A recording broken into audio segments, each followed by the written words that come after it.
Bom dia, nesses 3 últimos dias a comunidade Sementes do Verbo tem vivido esse tríduo de preparação para o dia 2 em que toda a igreja celebra o dom da vida consagrada.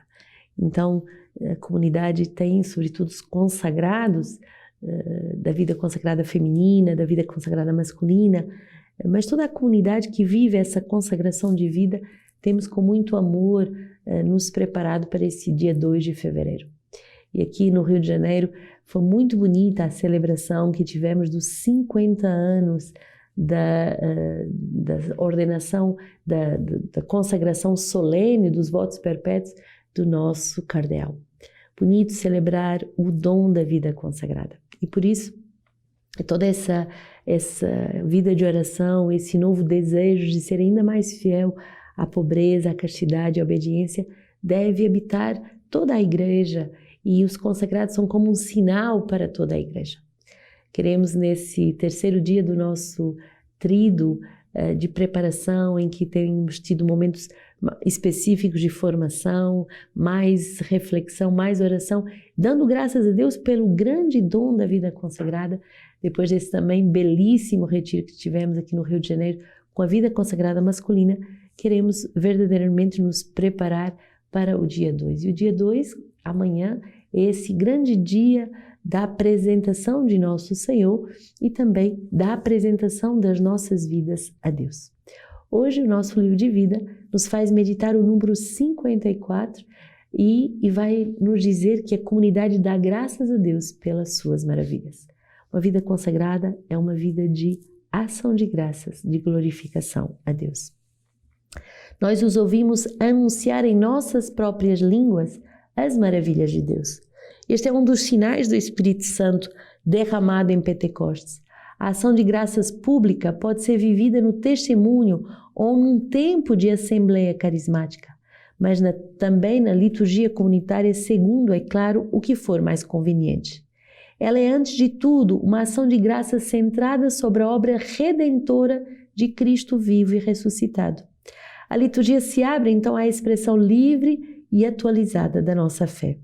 Ela é uma oração de agradecimento a Deus, não somente por Ele mesmo, mas pelos seus dons, benefícios, ações, infundido na comunidade um espírito de gratidão filial. Na comunidade, pratiquemos frequentemente ações de graças na forma de testemunho, quer se tratem de graças recebidas no passado ou vividas na missão. Quer sejam pessoais, mesmo se é verdade que todas as graças particulares e pessoais não se podem partilhar. Mas o espírito de ação de graças mantém o corpo comunitário uma memória positiva dos bens concedidos. Temos a tendência de esquecê-los rapidamente, já que a nossa memória retém com mais facilidade o que não é bom. Ficai com o que é bom. E é bom e desejável viver uma outra forma de partilha fraterna, que é o testemunho. Se a comunidade alimenta um espírito de ação de graças e de gratidão filial, ela viverá num clima de alegria evangélica. Para São Paulo, a ação de graças e a alegria são duas irmãs gêmeas que andam juntas. A oração de ação de graças, exercida nos ofícios, transborda na nossa vida cotidiana e faz reinar o espírito de Pentecostes em toda a casa, não permanecendo assim um cenáculo fechado, mas numa liturgia continuada na vida. Tão bonito perceber que não somos chamados a viver um cenáculo fechado, uma relação intimista com o Senhor, mas somos chamados a proclamar as maravilhas de Deus. E uma vida que proclama as maravilhas é uma vida que vai gerar à sua volta um espírito feliz, um espírito de gratidão, um espírito de abertura, de comunicação da gratidão de Deus, sobretudo pela sua obra redentora. Se você não sabe por que deve agradecer a Deus, já agradeça por Deus lhe ter criado e salvo, criado e redimido. E através da sua morte e ressurreição, Deus nos comunica essa vida. Então deveremos agradecer a Deus já pela sua presença, já pela sua divindade em nossas vidas, já por tudo aquilo que Deus é, e também agradecer a Deus por todos os seus dons, todos os seus benefícios, todas as suas ações na nossa vida. Devemos ter um grande coração filial, louvá-lo, agradecer por tudo aquilo que Ele faz. E ao mesmo tempo, claro que não podemos partilhar tudo que Deus faz na nossa vida. Às vezes há graças muito íntimas, muito profundas, mas devemos ter um espírito de ação de graças. Tal como para a liturgia, não se trata de viver a coisa rígida, legalista, mas de estarmos no espírito da liturgia, também para nós devemos entrar nesse belíssimo amor com Deus e um belíssimo amor de gratidão filial que glorifica a Deus por tudo que é bom. E esse número 54 vai nos dizer, cuidado, porque a nossa memória tem tendência a reter mais o que é mal, o que não foi tão bom, do que a reter o que é bom. Ora, aqui a palavra de Deus, justamente em São Paulo, 1 Tessalonicenses 5:21, vai dizer, ficai com o que é bom. Então, a oração de louvor, a oração de ação de graças, também me ensina a reter o que é bom. Desejo que a comunidade entre mais e mais nesse espírito de ação de graças, de gratidão filial, de alegria evangélica. Quando a pessoa glorifica, quando a pessoa tem um espírito de gratidão, ela comunica isso às almas gêmeas, aquelas que andam à volta dela. E ela justamente transborda numa alegria e faz reinar um espírito de Pentecostes em toda a casa. Olha que bonito. A nossa liturgia deve transbordar em toda a casa, fazendo reinar o espírito de Pentecostes. E por isso, não somos um cenáculo fechado, mas uma liturgia continuada na vida.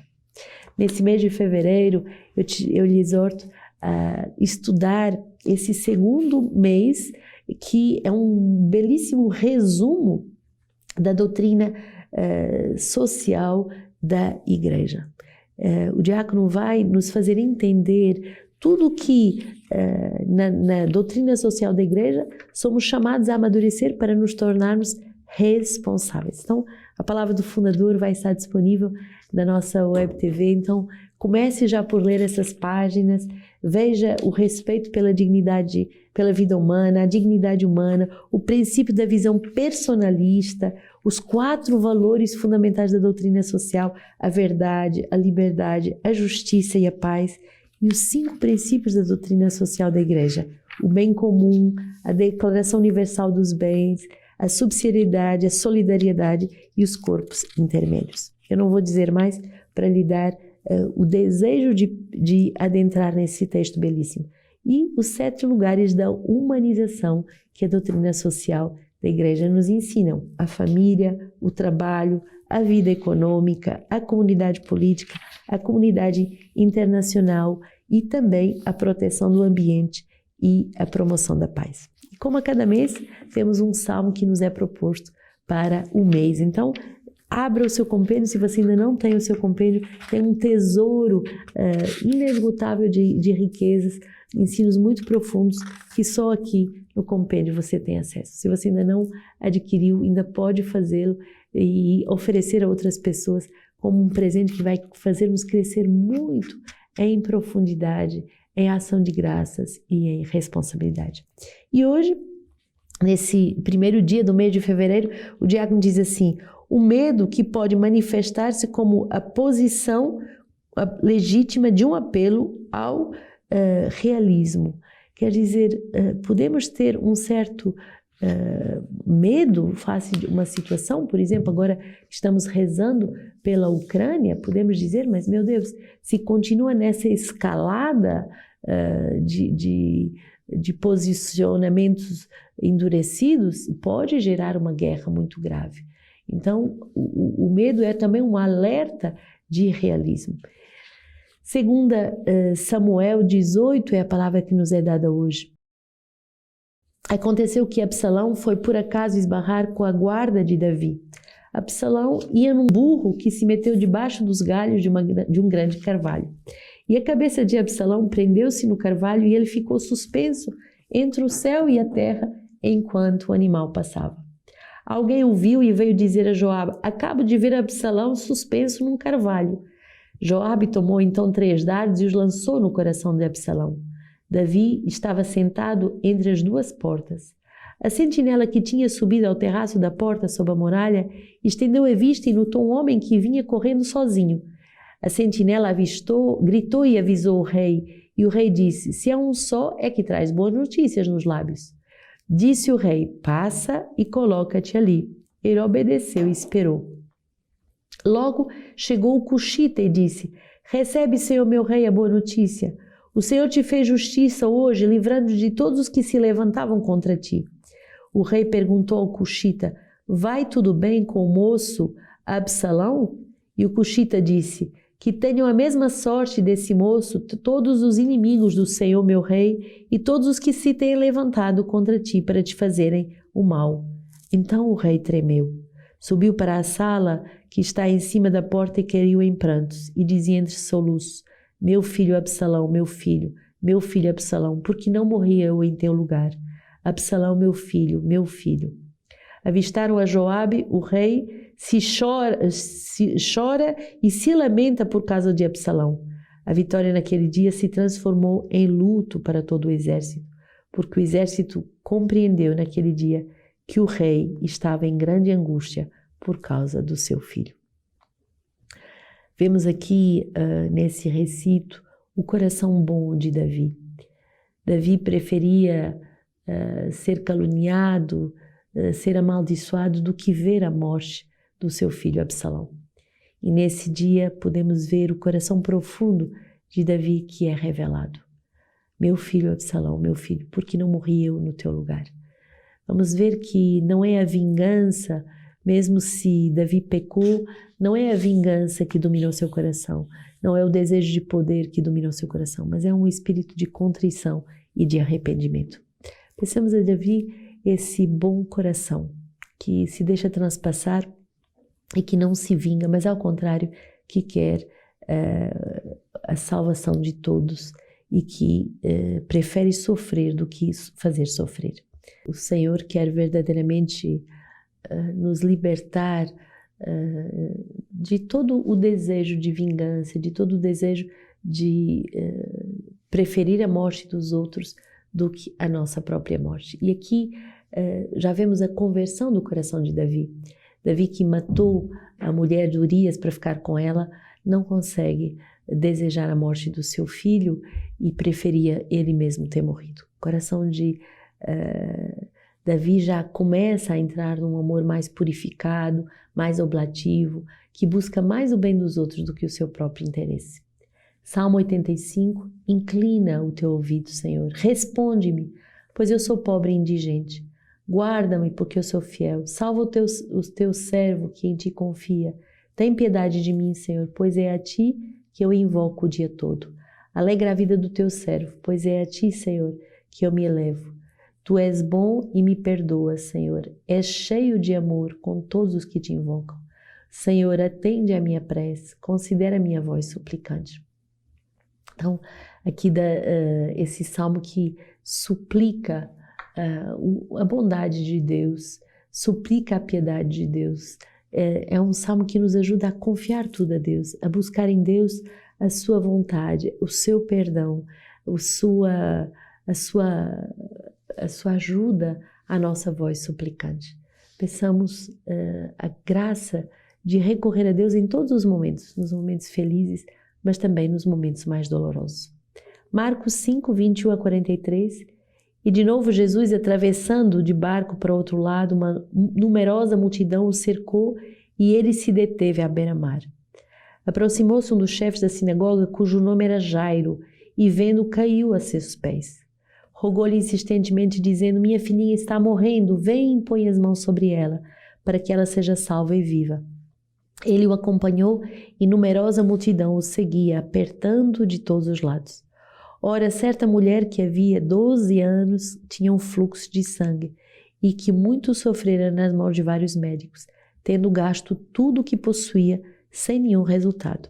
Mas cada vez piorando mais, tinha ouvido falar de Jesus. Aproximou-se dele por detrás, no meio da multidão, e tocou-lhe a roupa, porque dizia: se ao menos tocar as suas roupas, serei salva. E logo estancou a hemorragia. E ela sentiu no corpo que estava curada da sua enfermidade. Imediatamente Jesus, tendo consciência da força que saíra dele, Voltou-se à multidão e disse: quem me tocou minhas roupas? Os discípulos disseram: estás vendo a multidão que te comprime e perguntas quem me tocou? Jesus olhava em torno de si para ver quem havia feito aquilo. Então a mulher, amedrontada e trêmula, sabendo que o que ela tinha sucedido, foi e caiu-lhe aos pés e contou-lhe toda a verdade. E ele disse a ela: minha filha, a tua fé te salvou. Vai em paz e estejas curada desse teu mal. E ainda falava quando chegaram alguns na casa dos chefes da sinagoga, dizendo: tua filha morreu, por que perturbas ainda o mestre? Jesus, porém, tendo ouvido a palavra que acabava de ser pronunciada, disse ao chefe da sinagoga: não temas, crê somente. E não permitiu que ninguém o acompanhasse, exceto Pedro, Tiago e João, o irmão de Tiago. Chegaram à casa do chefe da sinagoga e ele viu um alvoroço, muita gente chorando e clamando em alta voz. Entrando, disse: por que este alvoroço e este pranto? A criança não morreu e está dormindo. E caçoavam dele. Ele, porém, ordenou que saíssem todos, exceto o pai e a mãe da criança e os que o acompanhavam, e com eles entrou onde estava a criança. Tomando a mão da criança, disse: Talita cum, o que significa: menino, eu te digo, levanta-te. No mesmo instante, a menina se levantou e andava, pois já tinha 12 anos, e ficavam extremamente espantados. Recomendou-lhes então expressamente que ninguém viesse a saber o que tinha visto, e mandou que dessem de comer à menina. Esse belíssimo recito de Marcos 5 nos faz entender que de Jesus sai essa força vital que salva e que cura. Vários recitos de curas, vários recitos de ressurreições, tanto essa mulher que é curada desse fluxo de sangue, do qual essas hemorragias, do qual ela já tinha buscado tantas soluções e só piorava. Jesus a cura pela sua fé, pela sua audácia em tocar nas vestes, e também essa menina